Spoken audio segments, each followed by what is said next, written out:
SMU's already in, but the other side of the ACC championship game is going to be decided this weekend. You're talking ball with the ACC Squad. From Florida State to North Carolina, from Syracuse to Miami, and from NC State to California, it's the local experts of the Locked On Podcast Network, bringing you scoops, breakdowns, and the most comprehensive preview of the upcoming ACC weekend. Hang on, it could get loud, it could get heated, and it will definitely be fun. Squad up, you're part of the ACC Squad. We assemble the squad. I'm Alex Donno from Locked On Canes. We got Jackson Holzer, who is my sworn enemy this week of Locked On Syracuse, and we've got Grayson Boone and Kenton Gibbs of Locked On Wolfpack with us. Something we will talk about on this episode. I'm sure the Wolfpack hosts are maybe actually disappointed that Mac Brown has been fired at UNC. So we will get into that. We'll get into the games this weekend, recap the games from last weekend. This episode of the Squad is brought to you by FanDuel. You can start the season with a big return on FanDuel. New customers can place a $5 bet, and you'll get started with $150 in bonus bets if you win your first $5 bet. Visit FanDuel.com to get started. So, guys, SMU, they still need to keep winning to impress the committee. So I'm not going to say they don't have anything to play for, but they've already punched their ticket to the ACC championship game. Miami can punch their ticket if they beat Syracuse on the road. So I'd like to start with that game, and I will, since I'm a little biased towards the Miami side, and maybe since Jackson might be biased towards the Syracuse side, I will let either Kenton or Grayson buy the first round. So who's got it? Well, I mean, hey, I never shut up, so I'll let Grayson take the round after me here. I think the reality of this thing is simple. What's best for the ACC is that Miami win. Unfortunately, I'm a Lions fan. I can give a hell about what people think is good for the collective. I think what's good for one is good for all. In all seriousness, though, I think that in order for the ACC to get in multiple teams into the playoff, you would have to see a Miami win here. I think that's your only shot at that deal. But again, you still got to go out and win that ball game. And the reality is, Kyle McCord has shown he's like Mount Vesuvius, right? When he's not erupting and spilling over with turnovers, relatively dormant, does good things for the offense, gets the ball in playmakers' hands. So this game is going to be about a lot like the Wake Forest game. Can Miami be opportunistic enough? We all saw Wake Forest driving to either tie or take the lead. Then all of a sudden, Miami's defense is opportunistic enough to turn what could have been 10-10 into 17-10 by an excellent pick six. So I look at this game and I say the same thing. Can Miami's defense be opportunistic enough? Because I don't think that they'll have a problem scoring on Syracuse's defense. I really and truly don't. I think highly of the mob and whatnot, but I mean, this is the best offense, one of the best offenses in the nation. So I think Cam Ward and company will be able to move the ball, but defensively, can you get a stop? Yeah, I mean, it's the same story that it's been all year for Miami. Can the offense kind of patch up what the defense has exposed in this team? It was true again on Saturday. They took care of business against Wake Forest. However, I had my concerns there late in that third quarter as they entered the fourth quarter. I was like, Miami's not really going to do this, are they? And then they turned on their fourth quarter jets as they've done countless times this year and put that one away. I also want to shout out SMU. First year the ACC conference. They're making it to the ACC championship. I'm not bitter because my team is nowhere near that, but I am genuinely happy for SMU. What a cool moment for those guys. And so they deserve to be in it. They're 10-1. What else can you say about them? I'm looking forward to a very highly contested ACC championship, barring that it is either Miami or Clemson, barring a collapse. But I think it will be Miami. I think they're going to take care of business. SMU versus Miami in Charlotte should be a good one. Yeah, Jackson, I'll say this. I think something we're going to get more clarity on for good or for bad in the Syracuse game is what is Miami's defense? Because they had a resurgence, and I know people will say, oh, it's Wake Forest. Wake Forest's offense is respectable. Defense is terrible, but Wake Forest has a good offense, and Miami, after making it look way too easy early in the game for Wake Forest's offense, they flipped some kind of a switch where they only allowed 7 points the entire game, and that was on Wake Forest's opening drive. The other 7 points were given up on special teams, and they got 5 sacks in the game, an interception. That was the pick six by Mish Powell that Kenton mentioned. So all that talk about Miami during the bye week of improving their alignment and improving their communication, we did see a lot of that against Wake Forest. Now, it's a different challenge against Syracuse because Kyle McCord is having himself a year, and that passing offense is having itself an absolute blast this season. So can Miami's defense, which has looked vulnerable, kind of hit or miss against the pass this year, are they going to get gashed? Like, who is Miami's defense really? I can't tell you. What I would say about Miami's defense is this: as kind of Jekyll and Hyde as it can kind of be, do you know who has the number one total defense in the ACC? Miami. It's Miami. I think sometimes we look at their defense and we say, well, that's clearly the weak link. And as I explained on my own podcast, Locked on Syracuse yesterday, yeah, it by default, it has to be the weak link because they have the number one total offense in the nation. So clearly it's going to be worse. But their defense is still pretty good. And for Syracuse in this game, there are two keys. Number one, you got to win the turnover battle. Like Miami is going to get their yards. They're going to go up and down the field. But you're going to have to turn them over a couple of times. And if you're the Syracuse offense, none. You cannot give Miami extra possessions. You know your defense is probably not going to stop them very much. And number two, you got to be ultra aggressive. This is the time. It's the final game of the regular season. You're not playing for anything tangible. Go for it. This is the time to say, screw it. We're not punting. Screw it. We're not kicking field goals. We're probably going to have to score at least 40 points to win this game. So if it's 4th and 2 on your own 31-yard line, go for it. You might as well because your defense is probably not going to stop them anyway. I think for Miami, they've got to control the clock because when the opponents who have had the most success against Miami, including Georgia Tech, who beat them, they had 10 extra minutes of time of possession. So I think in Miami's case, I know that for most of the season, the passing game has been electric. It was actually Miami's running game, though, that's what allowed them to pull away in the fourth quarter last week. I think they need to lean on that more. And, the part of Syracuse's defense that's been more vulnerable has been the rushing defense.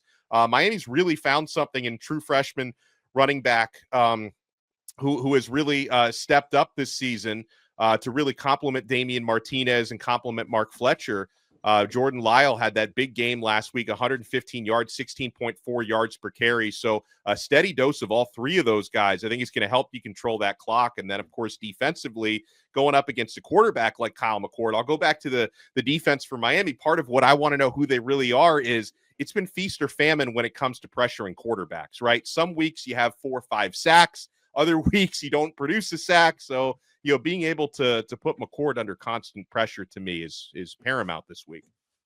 I think one of the things that we're skipping over here is, Donno mentioned a little bit in terms of that running game, but the reality is a large part of what Miami has been able to do this year is keep teams' offenses on the sidelines. They're number 2 in the conference in time of possession. Here's the problem. They're behind Syracuse. So that is the irony of Syracuse, by the way, because they're a passing team. Exactly. And yet they control the clock basically every game. It's weird. Well, I mean, yes, they're a passing team, but very serious question, Jackson. How many big-time throws do they demand Kyle McCord make per game?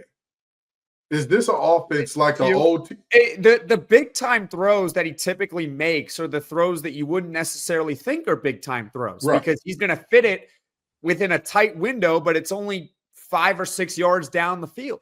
And that's my point exactly. This isn't the old TCU offenses where everything is super vertical and you're saying, hey, if you can't throw it at least 40 yards on the rope on a regular basis, we're not going to win football games. This isn't that type of offense. So I think that the thing that I want to talk about here in terms of when I look at Miami's defense is not about, hey, are they really great at getting stops? In terms of yards allowed per play, despite the fact that their offense is on the field a majority of the game, they still are not one of the best in terms of top 3 in that category. They are better than many people believe in most categories. However, they have still shown the propensity to allow a lot of points.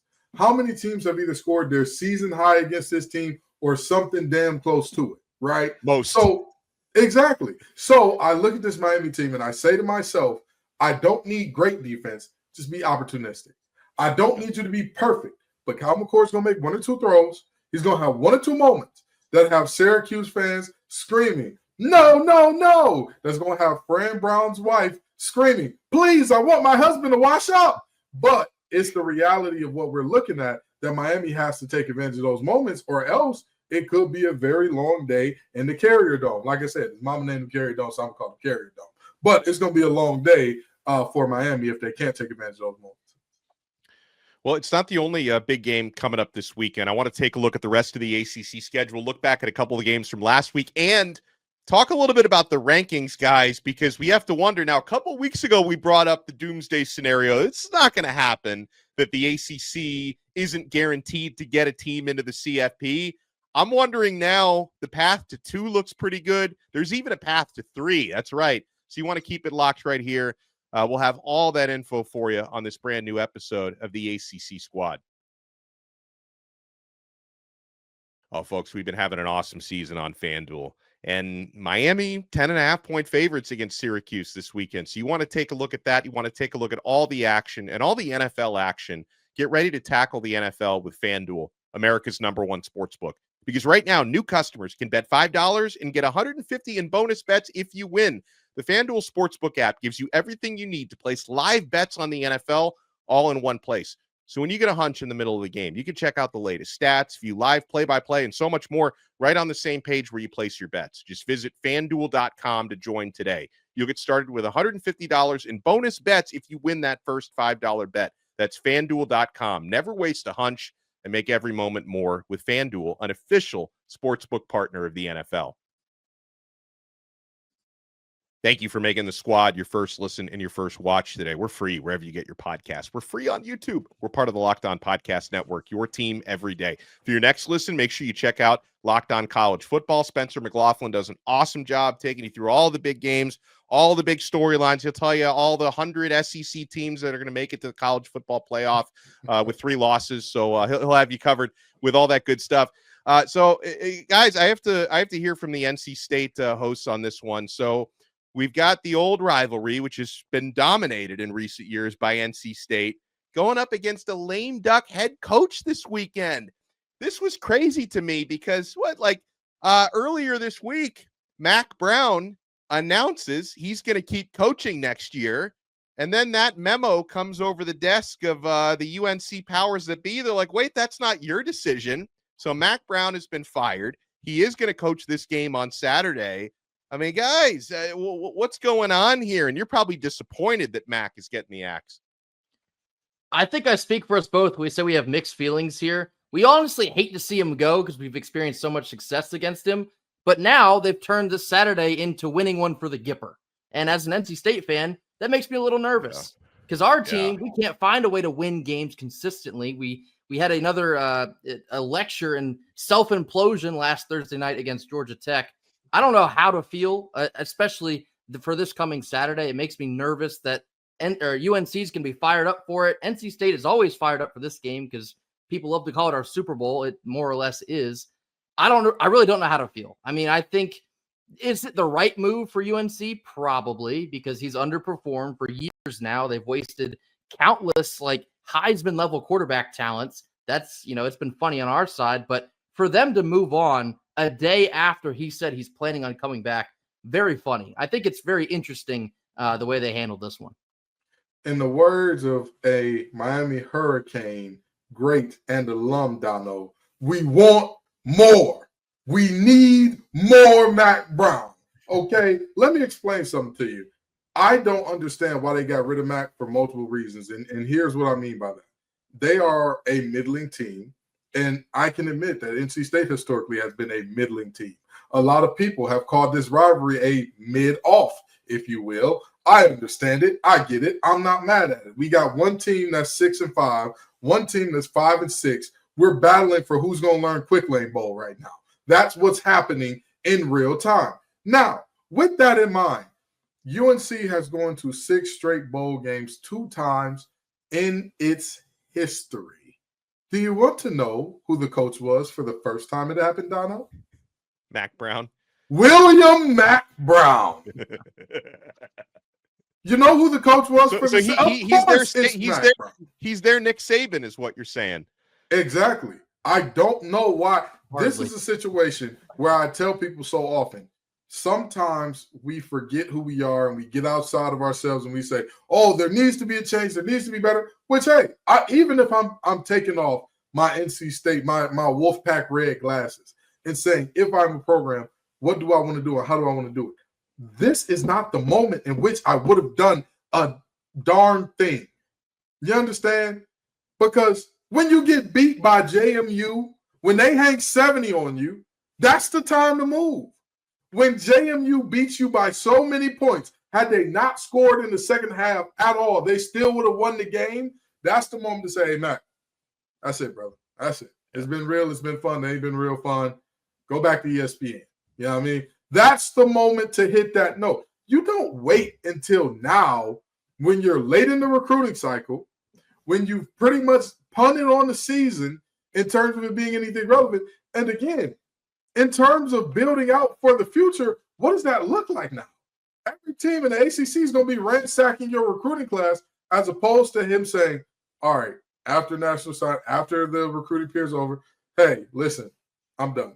I'm going to leave the program in great hands. I ain't got nothing left in me and going out that way. So, as much as I joke about, hey, we've had success against Mac, I'd love to see him back 20 more years.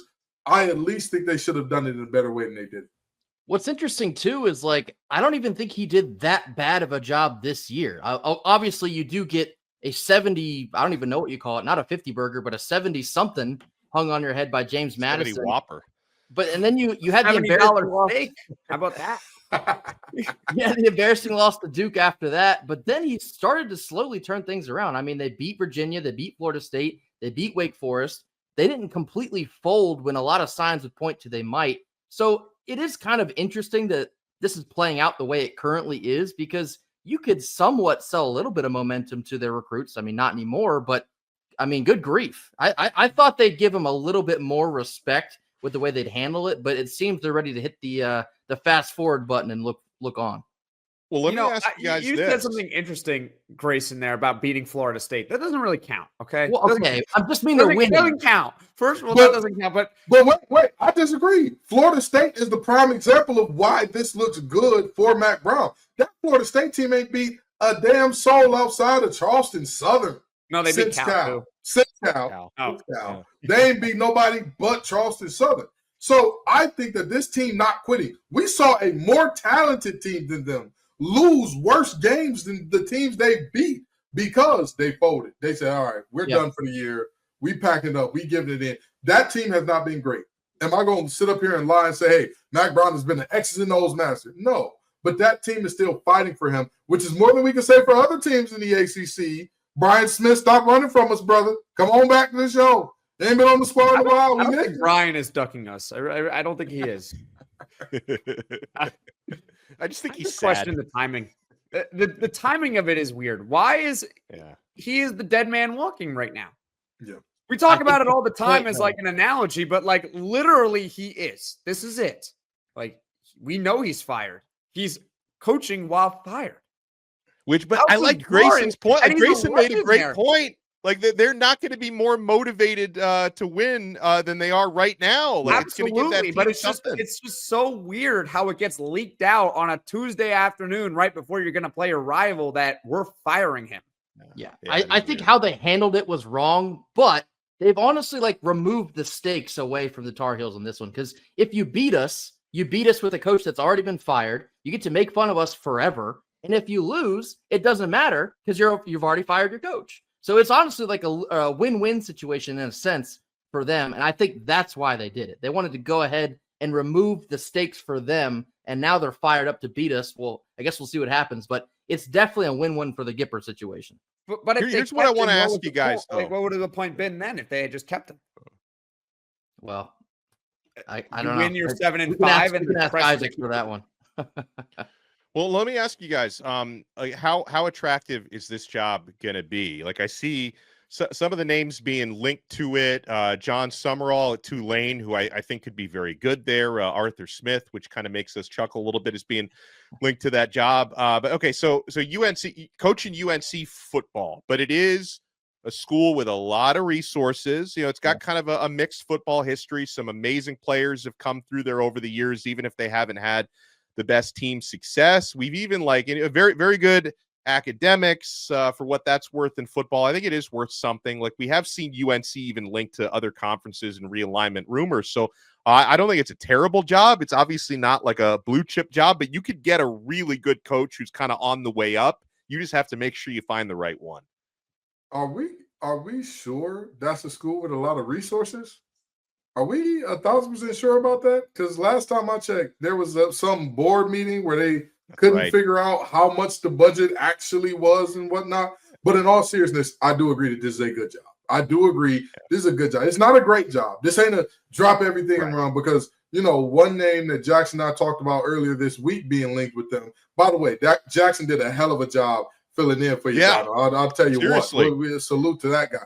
But I really do look at this job and say it's a good job. It's not a great job. It's not an awesome. You know that you're a basketball school. However, they at least have fair-weather fans in a different way than Duke. Like when Duke was good, when they were undefeated playing Notre Dame after beating Clemson first game of the year, I was at that game in person against Notre Dame. There were still hundreds of open seats. Yep. I saw it with my own 2 eyes. UNC would not have that.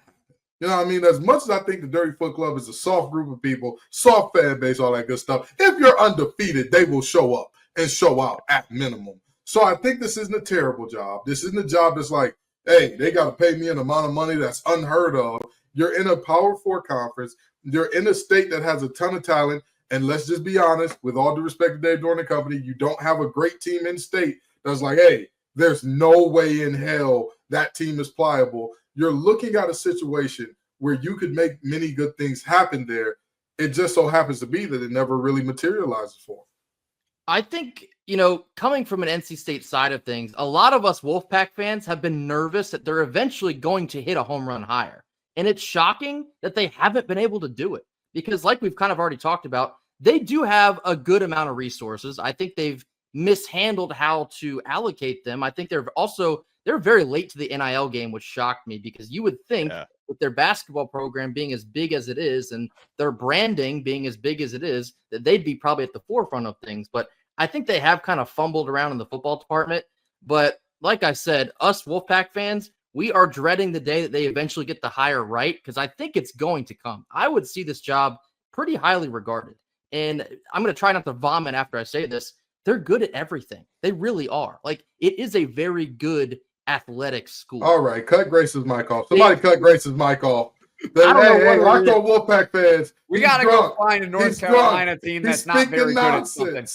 He's speaking nonsense. Get him out of here. We got to go get Isaac on here right now. And we got to say, like, how's this team doing at North Carolina? Are they good or bad?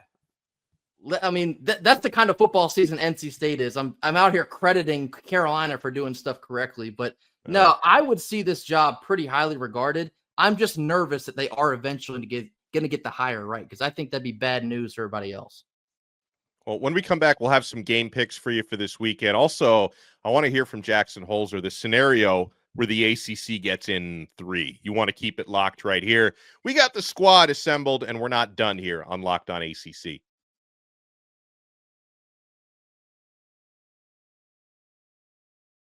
Thank you so much for making the squad your first listen and your first watch today. We're available free wherever you get your podcasts. We're free on YouTube. We're part of the Locked On Podcast Network, your team every day. All right, so Jackson, within the last couple of weeks, we've gone back and forth from, hey, is it possible the ACC gets 0 teams in? Because as we've discussed, being a conference champion, even in the Power 4, does not guarantee you a berth. Now, the ACC is going to get at least 1 team in, but what does the path to 3 look like? It's a little bit complicated, but I can do it for you all right now, okay? Yeah. They need, unfortunately, Miami to win, Clemson to win, and SMU to win this week. The reason why you need Miami to win is simple. You need them to get to the conference championship game with 1 loss. You need Clemson to win because Clemson would then be 10-2, and they would also knock out South Carolina because if South Carolina wins that game, there's going to be talk about them. Maybe they get that 12th spot, right? Clemson wins that game, it's over. South Carolina's out. SMU, they also need to win this game. Okay? They really, really need to win it because if they lose, the committee they're going to look at them with 2 losses and say, unless you win your conference championship game, we're not giving it to you. You got no chance, right? So you need them all to win this week. You also need Texas A&M to lose to Texas because they would then have only 8 wins. You need Indiana to also lose to Purdue. That's unlikely, but that could, I guess, happen because then Indiana would be 10-2. And you know the committee does not want to put in a 10-2 Indiana team. They don't want to do it. They're already disrespecting them. They didn't want to put in a 10-0 Indiana team. They were doing whatever. They were like, forget Indiana. Like they hate Indiana for some reason. So if Indiana loses to Purdue and they're 10-2, they're done. Like it's over for them, right? Yeah. So that's really your scenario there, but it gets more complicated than that because I think the best thing for the conference is if SMU beats Miami in the ACC title game in a close game because that ensures that SMU is obviously in. And because of the branding also of Miami, I don't see them leaving out Miami at 11-2 with a very close loss in the ACC title game to SMU. So that's the scenario there. Yeah, and I'm with you on it. I think the fact, and I have been in recent weeks, very pessimistic of the idea of Miami getting in if they don't win the conference. But the CFP committee has consistently had Miami ranked pretty high, which kind of makes me feel like they're setting them up for your scenario if it plays out that way, right? If Miami beats Syracuse and loses a very close one to SMU, maybe they could still sneak in. And like you mentioned, Clemson, if Clemson beats South Carolina, that not only eliminates South Carolina, but it's also would be considered a quality win for Clemson, who would finish a strong 10-2. So I could see it. Like I could definitely see that path to 3. What do you guys think? I wholeheartedly agree. But I want to add in something that I added in earlier in the week. Clemson cannot beat South Carolina close. We have talked about this time and time again. Anytime an SEC team gets beat, especially against the ACC team that matters, oh, that team's just terrible. They're just the worst. You have to make definitive work of South Carolina because if that game is close, there will still be the argument of, well, you barely beat a 3-loss SEC team, despite the fact that this is an SEC team that people are saying, well, if they beat Clemson, should we talk about them in playoff consideration? It's just how the cookie crumbles, and it's just that circular logic of strength of record based on preseason rankings. So that's something that I would also throw in there. And one more thing that I think has to be said that nobody's talking about. Texas A&M and Texas should be an elimination game regardless of how it goes. Texas has not beat a soul. They haven't beat anybody. It's not the reality. Like it doesn't matter. But hear me out. If the committee, and this is, I'm not even talking about perfect world. If the committee was to keep any type of consistency, anything close to consistent from team to team in that 8 to 12 range, right? Or 8 to 15 range. How can you say Indiana doesn't belong in because they lost to the only good team they played by 2 touchdowns? Well, how much did Texas lose to Georgia by? Yeah. What? It's just they're not gonna drop them. I mean, we're recording this before the rankings come out, but I imagine that Texas is not going to be below 3. They're not going to drop from 3 all the way to out. It's just not feasible. Right. Yeah, probably not. But and hear me out. That's why I'm saying the path to this requires the committee to do a little bit of thinking. Because regardless of how we cut or slice it, the committee always has the power. Even if we look at SMU with 1 loss and Miami with a close loss to SMU here, they have the power to leave out everybody except the conference champ. They have the power to do that. I'm counting on them being rational and decent in just that one moment of, well, hell, we like Texas a lot. The brand is huge. Sure, they bring odds. They haven't beat nobody. They are Indiana South. That is who this team is. As much disrespect as people are throwing to SIG, I don't give a damn that Sark is cool and is always saying, that's it, man. Hey, it's already written, guys. Nobody gives a damn. What are you doing on the field? What's the product? I don't care if you got a Manning on your squad. I don't care if you got a best recruit ever on your squad. What are the results? And objectively speaking, if we're talking about how the ACC can get 3 in, you need to have some real conversations about those teams for the ACC to have even a shot at getting 3 in. Because if that's not an elimination game, what happens if Texas A&M wins? that destroys your scenario, like you've already said, Jackson. I don't think that's right. I'm sorry. If Texas A&M wins, I mean, everything they're in, probably. Yeah, they probably are.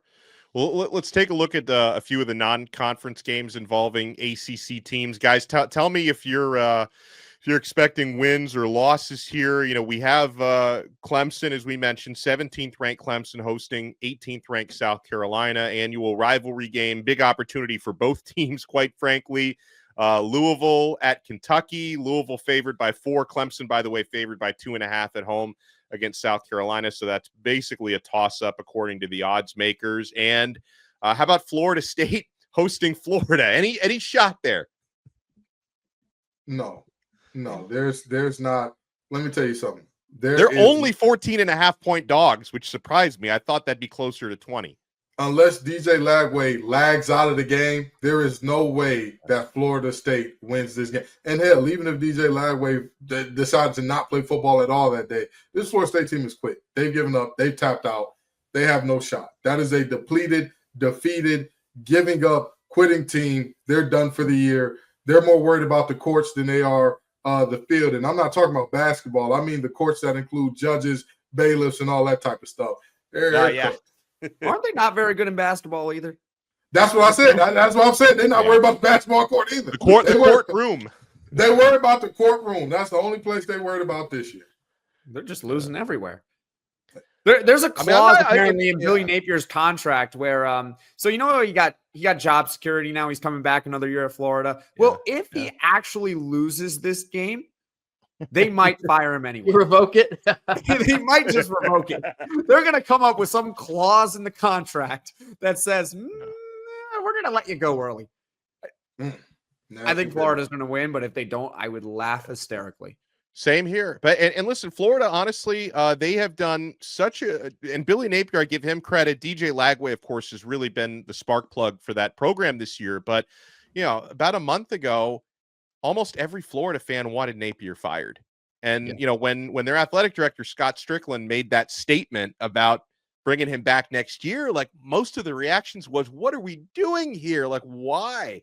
And they have so successfully turned it around on the field. And obviously they're not going to contend for a national title or anything. Like their ceiling is 7 wins this year, but from where they were to now be in play for 7 wins, it was an impressive turnaround, and they're crushing it on the recruiting trail. And a lot of that has to do with endorsing and throwing their weight behind Billy Napier. I mean, they're doing it the right way. I know Mike Norvell is going to be back next year, but Florida State, they're losing recruits left, some of which are flipping to Florida. So they're losing recruits left and right, whereas Florida has had a resurgence. So yeah, that game is probably not going to be close, but like you said, Jackson, if it is close or if Florida State pulls off the upset, there's going to be a lot of laughter come Monday. Any thoughts, guys, on any of the other conference or non-conference games coming up this weekend? Just before we leave this topic, I want to say one more thing about how Florida is benefiting. Florida is benefiting from the Florida man effect.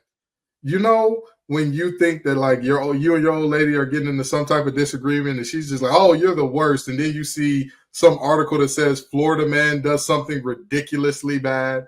And you're like, I'm not that guy. I'm not him. Florida is looking around like, I may not be a good team. We're not the nose. We're all right. So, you know, just a small thought there. Yeah. Well, I appreciate all of you guys taking the time. I appreciate our listeners and our viewers. If you're watching us on YouTube, make sure to smash that like button. Subscribe on all the channels. This episode is available on every ACC team channel, on Locked On ACC. You can watch it, of course, on Locked On Syracuse, Locked On Wolfpack, Locked On Canes, all the other ACC channels. And everyone have a happy Thanksgiving coming up. We will talk to you guys next time on another episode of the ACC Squad. We are part of the awesome Locked On Podcast Network, your team every day.